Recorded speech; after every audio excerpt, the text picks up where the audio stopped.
성경 봉독하겠습니다. 오늘 주시는 말씀은 로마서 8장 1절부터 9절까지 말씀입니다.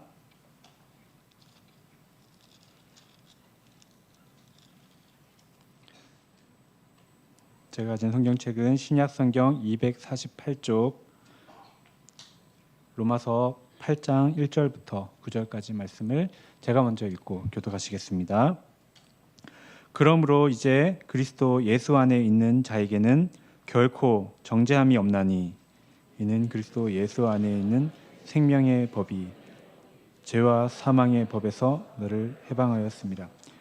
율법이 육신으로 말미암아 연약하여 할 수 없는 그것을 하나님은 하시나니 곧 죄로 말미암아 자기 아들을 죄 있는 육신의 모양으로 보내어 육신의 죄를 정하사 육신을 따르지 않고 그 영을 따라 행하는 우리에게 율법의 요구가 이루어지게 하려 하심이라. 육신을 따르는 자는 육신의 일을, 영을 따르는 자는 영의 일을 생각하나니 육신의 생각은 사망이요 영의 생각은 생명과 평안이니라. 육신의 생각은 하나님과 원수가 되나니 이는 하나님의 법에 굴복하지 아니할 뿐 아니라 할 수도 없음이라. 육신에 있는 자들은 하나님을 기쁘시게 할 수 없느니라. 함께 읽겠습니다. 만일 너희 속에 하나님의 영이 거하시면 너희가 육신에 있지 아니하고 영에 있나니 누구든지 그리스도의 영이 없으면 그리스도의 사람이 아니라. 아멘. 이 시간 이완 담임 목사님께서 복음으로 새롭게 되는 교회 로마서 15번째 시간입니다. 생명의 성령의 법이라는 제목으로 말씀 전해 주실 때 모두 많은 은혜 받으시기를 원합니다. 할렐루야. 오늘 단기 선교, 우리 오클라호마 체로키 단기 선교, 그리고 7월 중순에 떠나는 카이로 단기 선교 합동으로 펀드레이징 합니다. 어제 VBS 마치고 많은 분들이 남으셔서 이 펀드레이징 준비해 주셨는데요. 오늘 날씨 많이 덥죠. 시원한 아이스 커피도 드시고 또 맛있는 베이크 빵도 드시고, 오늘 보니까 우리 여기 지금 안 계신데 우리 단기 선교 티셔츠도 판매하더라고요. 뭐 저 티셔츠 사서 뭐 하나 이런 생각하지 마시고 우리 함께 나도 그 티셔츠 입고 단기 선교에 동참한다라는 마음으로 좀 많은 그런 기도하는 마음으로 또 구입해 주시기를 부탁을 드립니다. 오늘 말씀 나누겠는데요. 여러분, 우리들 삶에서 이런 일이 있으셨을 거예요. 그리스도인이라고, 예수 믿는 사람이라고 알았는데 어느 날 좀 이상한 생각이 듭니다. 이 사람 정말 예수 믿는 사람 맞나? 이런 생각 들으셨던 적 있으셨을 거예요. 예수 믿는 사람이라는 말은 하는데 말을 해보고 뭐 하는 행동을 보고 해보면 뭔가 아닌 것 같다는 생각이 들 때가 있습니다. 예수 믿는 사람 같지 않다는 거죠. 뭐 이유가 있으셨을 거예요. 그런데 여러분, 어떻게 이 사람이 정말 예수 믿는 사람인지 아닌지, 정말 그리스도인인지 아닌지 분별할 수 있으시겠습니까? 어떤 분들은 질문을 하실 겁니다. 여러분 마음에 드는 어떤 그 이유를 따라서 정말 당신은 예수님께서 내 죄를 위해서 십자가에 달려 죽으신 것을 믿으십니까? 이걸 물어보실 수도 있을 것 같고요. 아니면 진정으로 회개한 회심의 경험이 있는지를 물어보실 수도 있을 거예요. 또 예수를 주와 그리스도로 영접해서 주님이 당신 가운데 살아 계시는지, 그 주님을 섬기면서 살아가는지, 이런 질문을 하실 수도 있을 것 같습니다. 아니면 구원의 확신이 중요하다라는 생각에 구원의 확신을 물어보셨을 수도 있을 것 같아요. 자, 사도 바울이라면 어떻게 질문을 했을까? 어떤 질문을 던졌을까? 지난주 말씀 묵상 중에 이러한 상황이 하나 나옵니다. 사도 바울이 3차 전도 여행 때 이 에베소에 갔을 때에 12명쯤 되는 제자들을 만났는데 이 제자들을 보고는 뭔가 이상하다는 생각이 듭니다. 제자들, 그러니까 예수 믿는 사람이란 뜻이죠. 그리스도인이라는 말인데 예수 믿는 사람 같지가 않았다는 거예요. 뭐 때문일까? 성경에 나오진 않지만 뭔가가 이상했을 겁니다. 예수는 믿는다고 하는데 이 사람들과 교제해보니 이 사람들이 사랑이 없어요. 사랑도 없고 기쁨도 없고 화평도 없었는지 모르겠습니다. 성령의 열매죠. 또 심한 죄책감에 사로잡혀 있다거나 시달린다거나 아니면 서로 정죄하면서 용서하지 못하는 모습을 봤을 수도 있을 것 같아요. 주님을 향한 헌신과 순종이 없었는지도 모르겠습니다. 아무튼 뭔가 이상한, 그리스도인으로서 뭔가 빠져 있는 것 같은 모습을 보았다는 거죠. 그리고 그때 이 사도 바울이 그 제자라고 하는 사람들에게 질문을 하나 던집니다. 무슨 질문이었냐면 너희가 믿을 때에 성령을 받았느냐라는 질문이었어요. 자, 알고 보니까 그 제자들은요, 성령이 계심을 알지도 못하는 사람들이었습니다. 자, 성령이 그들 가운데 계신지 아닌지, 바로 이것이 이들이 진정으로 예수의 제자, 예수를 믿는 사람인지 아닌지를 구별하는 시금석이 되었다는 거예요. 오늘 본문에서도 바울은 그리스도인이냐 아니냐의 그 기준을 하나 제시하는데요. 그것이 바로 성령이 거하시는 사람이라는 것입니다. 9절 말씀에 만일 너희 속에 하나님의 영이 거하시면 너희가 육신에 있지 아니하고 영에 있나니 누구든지 그리스도의 영이 없으면 그리스도의 사람, 그리스도인이 아니라, 이렇게 말하는 거죠. 바꾸어 말하면 그리스도의 영, 성령이 그 속에 거하시는 사람이 그리스도의 사람, 그리스도인이다, 이 말씀을 하고 있는 겁니다. 자, 저와 여러분은 어떠십니까? 우리는 성령이 우리 안에 거하시는 그리스도의 사람입니까? 아니면 그리스도인이라고 하면서도 성령이 계심을 알지도 못한 것처럼 살아가는 그런 분들은 아니십니까? 자, 오늘 말씀을 통해서 성령이 거하시는 사람의 모습, 동시에 반대로 성령을 따라 살지 아니하는 사람들이 겪게 되는 그런 상황들과 모습들을 찾아보면서 우리 모든 믿는 자 안에 거하시는 그 성령을 따라 사는 사람으로 결단하고 변화되는 그런 은혜가 저와 여러분들 가운데 임하기를 소원합니다. 자, 로마서 8장에 나오는 성령이 거하시는 사람은요, 7장에서 말씀 나누었던 육신 아래 있는 사람들과 대비가 됩니다. 우리 7장에 나오는 그 나 기억하시죠? 나의 갈등과 실망과 탄식 기억하실 겁니다.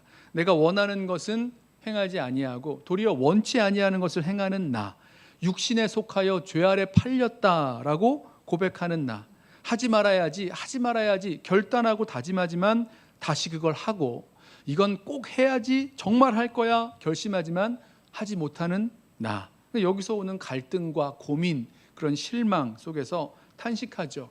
오호라, 나는 곤고한 자로다. 이 사망의 몸에서 누가 나를 건져내랴 탄식하는 나입니다. 마치 배가 구멍이 나서 어디가 깨어져서 그 물속으로 가라앉을 때에 배가 자기 힘으로 자신을 구출할 수 없는 것처럼 이 죽음으로 빠져가는 이 사망의 몸에서 대체 누가 나를 건져낼 수 있겠느냐는 겁니다. 나는 할 수 없다는 거죠. 누구십니까? 이 사망의 몸에서 나를 건져내실 분이 누구십니까? 우리 주 예수 그리스도로 말미암아 하나님께 감사하리로다. 그러니까 우리를 그리스도를 통해서 나를 건져주신 그 하나님께 감사한다, 이렇게 고백을 합니다. 탄성이죠. 하지만 7장은 이렇게 맞춰져요. 그러나 여전히 마음으로는 하나님의 법을 섬기지만 육신으로는 죄의 법을 섬긴다라는 말씀으로 25절이 맞춰집니다. 결국 육신 아래에서 죄에 팔려 사는 나, 그 나의 그 끊이지 않는 갈등과 탄식이 이어지는 거죠. 그런데 이 8장을 보면요, 이 7장과는 전혀 다른 대대적인 반전이 일어납니다. 자, 이 성령으로 말미암은 그런 반전인데요. 먼저 이 내주하시는 성령이 어떻게 일하시는지를 살펴보면, 내주하시는 성령은 먼저 우리를 정죄하는 죄와 사망의 법에서 해방시켜 주십니다. 1절 말씀 보실까요? 그러므로 이제 그리스도 예수 안에 있는 자에게는 결코 정죄함이 없나니 이는 그리스도 예수 안에 있는 생명의 성령의 법이 죄와 사망의 법에서 너를 해방하였음이라. 육신에 속하여 죄 아래 팔려 종살이하는 그 나를 보면서 선한 율법, 아무리 율법이 선하고 거룩하고 좋아도 이것을 가지고 생명에 이르는 것이 아니라 죽음에 이르렀어요. 죄 가운데 정죄받아 사망에 이르는 그런 악순환에 빠져서 무거운 정죄감을 느낍니다.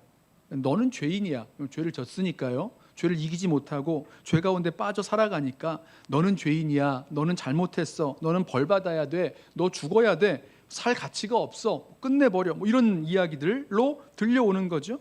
자, 육신을 따라 죄 가운데 살아갈 때 그 율법이 주는 정죄감이 어마어마합니다. 견뎌내기가 어려울 정도예요. 우리 7장 5절 말씀에서 이렇게 말씀을 나누었죠. 우리가 육신에 있을 때에는 율법으로 말미암는 죄의 정욕이 우리 지체 중에 역사하여 우리로 사망을 위하여 열매를 맺게 하였더니, 그 결과를 맺게 되는 겁니다. 그러니까 로마서 7장 그 후반부에 나오는 그 나의 내용이 바로 이 모습인 거죠. 육신에 속하여 죄 아래 팔리고 내 지체 속에 있는 죄의 법에 사로잡혀 끌려가서 죄 가운데 빠져 있는 나를 보면서 괴로워하고 갈등하고 탄식하지만 빠져나올 길이 없는 거예요. 번번이 실패하고 헤맵니다. 그런데 8장에 들어가면 이 놀라운 반전이 나오죠. 무엇입니까? 이제는 예수 그리스도 안에 있는 자에게 결코 정죄함이 없다 선언합니다. 정죄함이란 이 법정에서 그 죄인에게, 범죄한 자에게 내리는 법정적인 선고죠. 율법을 따라 그 죄인에게 그 사망이라는, 죽음이라는 선고를 내립니다. 그런데 이제는 그것이 효력을 잃었어요. 왜 그렇습니까? 예수 그리스도 안에 있기에 더 이상 정죄함이 없습니다. 왜죠? 예수님께서 자기 육체로 그 정죄와 심판을 십자가에서 다 감당하셨기 때문이에요. 지금까지 로마서에서 정죄함이 없는 이유, 정죄함이 없는 것과 또 의롭다 하심을 받는 것 같은 말이라고 할 수 있는데요. 그 이유를 설명을 해왔죠. 3장 24절 말씀을 보면 그리스도 예수 안에 있는 속량으로 말미암아 하나님의 은혜로 값없이 의롭다 하심을 얻은 자 되었느니라. 28절 그러므로 사람이 의롭다 하심을 얻는 것은 율법의 행위에 있지 않고 믿음으로 되는 줄 우리가 인정하노라. 그러니까 예수께서 십자가의 죽으심으로 말미암아 우리의 죄값을 대신 치르신 속량, 이것을 믿는 자를 의롭다 하시는 그 은혜, 자, 이런 이유로 정죄함이 없다, 의롭다 하심을 받는다 말씀을 했습니다. 맞지요? 근데 오늘 말씀을 잘 살펴보면 좀 새롭게 그 이유들을 설명하는 것이 있는데요. 그 핵심은 바로 성령에 있습니다. 2절 말씀해 보세요. 이는, 자, 왜 이렇게 정죄함이 없다라고 선포할 수 있는가? 이는, 왜냐하면 그리스도 예수 안에 있는 생명의 성령의 법이 죄와 사망의 법에서 너를 해방하였습니다. 죄와 사망을 가져온 법, 율법이죠. 자, 이것이 이 법에서 해방되었기 때문에 정죄함이 없다는 겁니다. 여기서 이제 이 법에서, 죄와 사망을 가져온 율법에서 해방시킨 것이 생명의 성령의 법이라고 말씀하는데, 이 생명의 성령의 법을요, 세번역 성경은 생명을 누리게 하는 성령의 법 이렇게 번역을 했고요. 쉬운 성경은 생명을 주시는 성령의 법 이렇게 번역을 합니다. 자, 성령은요, 우리에게 새로운 생명을 주시고 새로운 생명으로 살아가게 하시는 그 능력의 영이십니다. 이 생명의 성령의 법이 죄와 사망의 법에서 우리를 해방시켰다라는 겁니다. 여러분, 해방시켰다는 말이 무엇입니까? 법이 바뀌었어요. 적용되는 법이 바뀐 거죠. 전에는 육신과 율법과 죄와 사망에 묶여 사는 그런 법과 다스림 가운데 있었다면, 이제는 예수 그리스도 안에 있기 때문에 생명을 주시는 성령의 법의 다스림을 받게 된 것입니다. 더 이상 율법의 정죄와 사망이 적용되지 못하는 거죠. 작동하지 못하는 겁니다. 이런 거예요. 예를 들면 북한에 살다가 남한으로 내려오면 더 이상 북한의 체제를 따르지 않아도 되잖아요. 이젠 남한의 체제 아래서 보호받으면서 살아갈 수 있는 것 아닙니까? 그러니까 나라가 바뀌었으니까 새로운 법이 적용되는 것과 마찬가지인 겁니다. 정죄하고 죽이는 율법이 더 이상 적용되지 않고요. 이제는 생명을 주고 살리는 그 성령의 법의 아래 다스림을 받게 되었다는 겁니다. 그리스도께서 십자가에 죽으심으로 죄인을 위하여 그 모든 죄값을 대신 치르셨고, 부활하셔서, 죽음에서 부활하셔서 승천하시고 그 성령을 보내주심으로 새로운 생명으로 살아가는 새 시대, 새로운 역사, 다음 세대의 그 삶이 시작됐기 때문인 거죠. 자, 이 새 생명의 성령의 법, 이것은요, 새 언약을 약속하고 있는 구약의 예레미야 31장 또 에스겔 36장의 말씀과 아주 깊은 연관이 있습니다. 말씀을 보시면 하나님의 영, 성령을 그 백성에게 부어주실 것이라고 약속을 했어요. 이게 새 언약의 약속이죠. 이 성령을 부어주심은 종말에 일어날 아주 중요한 징표가 됩니다. 사도행전 2장을 생각해 보세요. 갈라디아서 3장 14절에서도 바울은 아브라함의 자손에게 약속된 중요한 그 축복이 바로 성령의 약속이다라고 말씀을 하고 있습니다. 왜 그렇죠? 왜 성령이 복이죠? 왜 성령이 그렇게 좋은 거죠? 육신 가운데에 죄의 노예로 살아갈 수밖에 없었던 우리가 율법은 아무런 그 역할을 하지 못했어요. 도움이 되지 못했습니다. 그러나 이제 성령을 통해서 정죄함 받는 것을 면하게 되고 이제 하나님의 백성으로, 거룩한 하나님의 백성으로 살아갈 수 있는 힘과 능력과 지혜를 성령께서 주시는 거죠. 인도해 주시는 거죠. 자, 3, 4절은 이를 구체적으로 설명을 하는데요. 여기서 한번 이 1절과 2절의 말씀을 우리 삶 속에 좀 적용을 한번 해보겠습니다. 여러분, 우리 가운데 예수 믿고 살아간다고 하면서도 정죄감과 죄책감에 시달리는 분들 계십니까? 그렇다면요, 이분들은요, 로마서 7장과 8장 사이를 넘어오지 못한 분이 아닌가라는 생각이 들어요. 로마서 7장에서 육신에 속하여 죄 아래 팔려 종살이하며 죄 가운데 고민하고 탄식하고 있는 분들이 아니신가라는 거죠. 8장에 어떻게 말씀합니까? 죄와 사망의 법에서 우리를 그렇게 고민하게 하고 탄식하게 하는 그 죄와 사망의 법에서 해방시켜 주시는 그 성령을 알지 못하고 성령을 알지 못한 채 살아가고 있는 분들이 아니시겠냐는 거예요. 여러분, 성령 안에서는요, 어떠한 죄의 정죄와 심판도 우리는 성령 안에서 해방받습니다. 왜죠? 생명의 성령의 역사를 알고 그 가운데 살아가게 되기 때문입니다. 우리 8장 1절과 2절의 말씀 잘 기억하면서 우리들 마음 가운데 정죄감과 또 죄책감 가운데 흔들릴 때에 우리가 다른 이 정죄하고 또 죽음 가운데로 이끄는 율법 아래 있는 것이 아니라 이 생명의 성령의 법 아래, 성령의 역사 아래, 성령의 다스림 아래 있는 것을 기억하고 나아갈 수 있는 저와 여러분 되기를 소원합니다. 두 번째로 내주하는 성령은요, 우리로 죄악을 이기고 거룩한 율법의 요구가 이루어지게 하십니다. 3절 말씀 볼까요? 율법이 육신으로 말미암아 연약하여 할 수 없는 그것을 하나님은 하시나니 곧 죄로 말미암아 자기 아들을 죄 있는 육신의 모양으로 보내어 육신의 죄를 정하사 육신을 따르지 않고 그 영을 따라 행하는 우리에게 율법의 요구가 이루어지게 하려 하심이니라. 좀 문장이 긴데 하나하나 좀 생각을 해보시죠. 먼저는 율법이 연약하여 할 수 없는 것을 하나님이 하셨다라고 말씀합니다. 율법으로 할 수 없는 게 있었죠. 할 수 없는 이유가 육신 때문이었습니다. 육신은 이 로마서에서 계속 육신이란 말이 반복되는데 육신은 하나님을 거부하고 자기중심적인 욕구를 따라 살아가는 인간의 그런 본성, 죄악된 본성을 이렇게 총칭하는 말입니다. 나의 생존을 위해, 나의 만족을 위해, 나의 편안함과 유익과 어떤 이득을 위해서만 살려는 그런 이기적인, 어떤 면에서는 정말 자연스러운 우리 인간의 본성이자 속성이죠. 그런데 이게 타락한 속성이에요. 자, 이 육신을 가지고 있는 이상 아무리 선하고 거룩한 율법이 있다고 해도 소용이 없는 겁니다. 그림의 떡이죠. 보기만 그 떡을 먹고 싶지만 그림의 떡이니 먹을 수 없는 거잖아요. 알아도 못하고 하려고 해도 안 되고 결국은 자기 중심적인 속성으로 돌아가서 죄 가운데 묶여 살아가게 되는 나. 자, 그래서 율법이 하지 못한다는 겁니다. 구원하지 못한다는 거예요. 그런데 이것을 하나님이 하셨다는 거예요. 어떻게 하셨는가?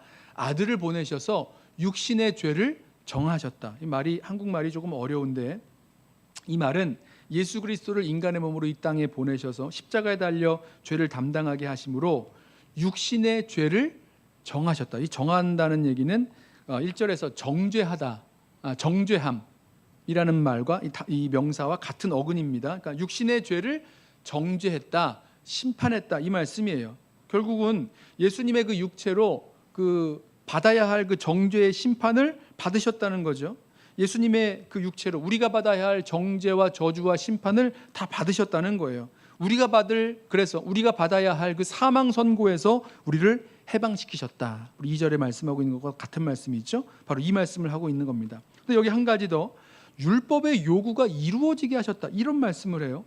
하나님이 이제 이 육신의 죄를 정하셨다라는 말씀을 근거로 하나님께서 우리를 그 정죄에서 면하게 하기 위해서 우리가 의롭다함을 받게 하기 위해서 예수님께서 십자가에서 죽으신 사건으로 그 죽으심으로 율법의 요구를 다 들었다. 왜냐하면 율법이 주된 요구가 그 죄를 정죄하고 그 죄의 심판인 그 죽음을 이야기하니까 율법의 요구를 다 충족되게 하셨다. 이렇게 설명할 수도 있습니다. 그런데 여기 덧붙여진 말이 있는데요. 원문을 보면 마지막 구절에 덧붙여져 있는데 그 영을 따라 행하는 우리라는 말씀이 덧붙여집니다. 뭐죠? 영을 따라, 성령을 따라 행하는 우리. 자, 여러분 이 말씀은요. 이것이 이 말씀이 우리를 의롭다 하시는 그 칭의를 넘어서서 성화, 거룩해 하시는 그 역사를 말씀하고 있는 겁니다. 자, 율법의 요구가 이루어지게 하셨다라고 할 때 율법의 요구는요. 율법의 정당한 요구 이렇게 설명할 수도 있습니다. 그러니까 율법이 가지고 있는 도덕법의 그 계명 전체를 단수로 설명하는 건데 하나님이 자기 백성 안에서 이루어지길 원하시는 거룩하고 깨끗한 성도의 삶, 그 백성의 삶, 그것을 율법 가운데 나타내셨잖아요. 예수님도 말씀하시기를 내가 율법을 폐하려고 온 것이 아니라 율법을 완전하게 하려 왔다 말씀하셨고, 사도 바울도 로마서 후반에 가면 13장인가요? 보면 율법의 완성에 대해서 말합니다. 사랑이죠. 율법의 완성을 말합니다. 자, 이 율법이 요구하고 있는 이 거룩하고 도덕적인 또 이 깨끗한 성도의 삶을 누가 어떻게 이루어지게 할 수 있는가? 이제 하나님이 하신 건데요. 우리에게 성령을 보내주심으로 말미암아 그 육신을 따르지 아니하고 그 영, 성령을 따라 행하는 사람들에게 율법의 요구를 이루어지게 하셨다는 거예요. 율법은 육신 안에서 참 아무런 힘을 갖지 못하죠. 오히려 율법이 죄를 자극하고 죄를 드러내고 죄에 빠지게 하는 그 역할을 감당했습니다. 그런데 그 결과 사망의 열매를 맺게 됐지만 이 성령은 달라요. 성령은 우리로 그 율법에 하나님의 법에 순종할 수 있게 만드시는 놀라운 능력을 우리들 가운데 더하여 주십니다. 뭐 그렇다고 해서 성령을 따라 사는 사람은 아무런 죄도 지지 않는다 이런 말씀을 드리려는 것은 아닙니다. 뭐 완전하게 돼서 죄를 짓지 않게 된다 그러면 뭐 아까 우리 1절에서 말씀하시는 뭐 정죄함이 있다 없다 이런 말 할 필요도 없는 거겠죠. 완전하게 된다는 말이 아니라 성령을 따라 행함으로 진정으로 순종하며 살아갈 수 있는 그 길이 새로운 시대가 열리게 되었다는 겁니다. 성령을 따라 행하는 그 순종이 저와 여러분에게 예수 믿는 자에게 필요하고 또 그렇게 할 수 있게 되었다는 말씀을 하고 있는 거죠. 이 말씀은 새로운 것 아니에요. 아까 말씀드렸던 새 언약에 이미 하나님께서 약속해 주셨던 겁니다. 하나님께서 에스겔을 통해서 말씀하시기를 내 영, 성령을 너희 안에 두겠다. 그래서 너희로 나의 율례를 행하게 하겠다. 이렇게 약속하셨고요. 또 예레미야 선지자를 통해서 내가 나의 법을 그들 안에 두겠다. 율법이죠. 하나님의 법을 그들 속에 두며 그들의 마음에 기록하겠다. 이렇게 말씀하셨어요. 그리고 부활 승천하신 예수님께서 아버지로부터 성령을 받아 우리에게 부어주심으로 이 새 언약의 약속이 이루어지게 된 것입니다. 어떻게 해요? 성령을 따라 살아갈 수 있는 사람들이 되게 된 거죠. 그래서 성령을 따라 살아감으로 그 거룩한 성도의 삶, 율법을 이루며 지키며 나아갈 수 있는 그 모습을 보면서 거룩함은 성령께서 우리들 가운데 이루시는 역사인 것을 보게 됩니다. 로마서 7장에서 우리 안에 거하는 그 육신 가운데서 거하는 그 죄로 말미암아 우리가 율법을 지킬 수 없다라고 주장했다면 로마서 8장에서는요 내주하시는 성령으로 인해서 우리가 하나님의 법을 그 율법을 지키고 하나님 법에 순종할 수 있게 되었음을 분명하게 선언하는 거죠. 여러분 우리가 로마서 7장의 모습처럼 죄를 이기지 못하고 거룩한 성도의 삶을 살지 못한 채 알면서도 하지 못하고 막 끙끙대는 그런 이유 어디에 있습니까? 성령을 따라 살려 하지 않기 때문이라는 거죠. 본성적으로 우리의 본성을 따라서 육신을 따라 살려고 하는데 내가 나의 이 육신 가운데 있는 나의 본성을 거슬려서 뭐 이렇게 해보겠다 아니면 안 해보겠다 결심하는 것만을 가지고는요 곧 실패하는 거죠. 자, 어떻게 해야 거룩한 성도의 삶을 또 하나님의 법을 이루면서 살아가는 삶을 살아갈 수 있습니까? 믿는 자에게 약속하신 성령을 따라 살아갈 때입니다. 율법의 요구인 그 거룩함을 이루게 되는 거죠. 죄와의 싸움을 싸워갈 때 저와 여러분 우리 모두가 다 죄와의 싸움을 싸워가잖아요. 그럴 때마다 우리 이런 방식으로 이건 해야지 아니면 이건 하지 말아야지 결단하고 다짐하는 방식이 아니라 그렇게 되면 다시 육신의 본성에 이끌려 죄의 종로로 타는 모습으로 들어가게 됩니다. 그 방식이 아니라 우리들 가운데 내주하시는 성령의 인도하심에 내가 전적으로 순종하겠다라고 성령을 따라 나아가면 죄와의 싸움에서 승리할 뿐만 아니라 마귀를 이기고 육신을 이기고 또 정욕을 이기고 살아갈 수 있는 그 삶이 우리들 가운데 이루어지게 될 것입니다. 세 번째로 내주하시는 성령은요, 우리의 생각을 바꾸어서 하나님의 법에 순종하고 하나님을 기쁘시게 하는 삶을 살아가게 합니다. 5절 말씀 보실까요? 5절과 6절. 육신을 따르는 자는 육신의 일을, 영을 따르는 자는 영의 일을 생각하나니 육신의 생각은 사망이요 영의 생각은 생명과 평안이니라. 자, 성령을 따라 살아가게 되면 성령께서 우리의 생각과 사고방식을 바꾸십니다. 성령은요, 성령을 따라 살려는 자의 그 마음의 그 생각과 어떤 생각하는 방식들, 사고방식이죠. 그래서 바꾸시는데, 여러분, 생각과 사고방식, 가치관 이런 게 변해야 근본적으로 행동이 바뀌는 거죠. 행동만 바꾼다고 해서는 안 되잖아요. 그렇기 때문에 성령께서 우리의 생각과 그 가치관, 그 사고방식을 바꾸시는 것이 너무 중요한 것입니다. 오늘 말씀을 보면 영을 따르는 자는 영의 일을 생각하게 한다 말씀하시는데, 여기서부터 생각이 바뀌는 거죠. 영의 일이 뭘까? 성령인데요. 성령이 하시는 일, 아니면 성령이 원하시는 일, 성령께서 이미 우리들 가운데 하신 일, 이런 것들을 생각할 뿐만 아니라 성령께서 우리들 가운데 원하시는 일이 무엇인지 그런 것들을 생각하면서 나아가게 된다는 거예요. 여기 보면 생명과 평안이라고 말씀하고 있는데, 성령께서 우리들 가운데 생명과 평안을 주시는 그 일들을 우리가 생각하면서 우리의 생각이 바뀌고 우리의 행동이, 또 우리의 삶이 변화된다는 겁니다. 성령께서 우리에게 무엇을 원하시는지, 우리가 믿음의 여정을 걸어 나아가면서 우리 때때로 우리 마음 가운데 성령께서 주시는 그런 말씀들이 있어요. 내가 어떤 어려운 일 당했을 때에, 그래, 내가 믿음으로 이 어려운 일들을 이겨나가야지. 또 누군가 좋지 않은 그런 관계 가운데 있을 때에 내가 용서해야지, 내가 사랑해야지, 이런 생각들을 주세요. 또 하나님께서 우리들에게 불러 시키시는 일들을 있을 때에 내가 이 일에 헌신해야지, 내가 이 일에 내 자신을 드려야지, 이런 생각들이 일어납니다. 왜 그렇습니까? 성령을 따라 살려고 하는 자들의 그 마음과 생각 가운데 성령께서 생각을 바꾸시는 역사를 더해 주시는 거죠. 반대로 7절 보시면 육신의 생각에 대해서 말씀을 하죠. 육신의 생각은 하나님과 원수가 되나니 이는 하나님의 법에 굴복하지 아니할 뿐 아니라 할 수도 없음이라. 육신에 있는 자들은 하나님을 기쁘시게 할 수 없느니라. 그대로예요. 육신을 따르는 자, 육신의 일을 생각하죠. 육신의 일의 그 결과적인 사망에 이르게 됩니다. 육신을 따르기에 그 생각에서부터 하나님과 원수가 됩니다. 자기 자신을 위해서 살려고 하니까 하나님과 원수가 되고 하나님 법에 굴복하지 않고 하나님을 기쁘시게 하지 못한다는 겁니다. 이걸 뒤집으면 성령을 따라 살아가는 사람, 그래서 생각이 변하여서 성령의 일을 생각하고 하나님의 법에 순종하고 하나님을 기쁘시게 하는 삶을 살아가게 된다는 거죠. 누가요? 성령을 따라 살려는 사람들에게 이러한 변화의 역사가 나타난다는 것입니다.